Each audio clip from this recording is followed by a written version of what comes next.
Hello po everyone! Hello mga kababayan! Gusto ko lang magpasalamat po sa inyo sa recognition na ipinagkaloob nyo sa akin bilang isa sa mga awardees ng Most Influential Filipinos in the Netherlands for year 2024.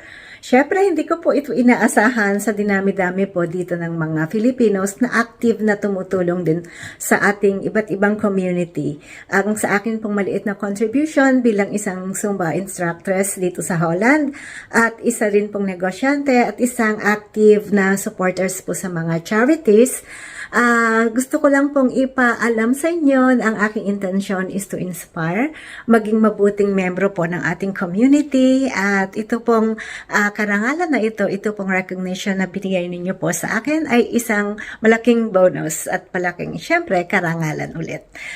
Yun lang, maraming salamat ulit at sisikapin kong magtuloy-tuloy na maka-inspire sa ating mga kababayan sa larangan po ng fitness at sa larangan din po ng entrepreneurship. So, yun lamang po at mabuhay po tayong lahat.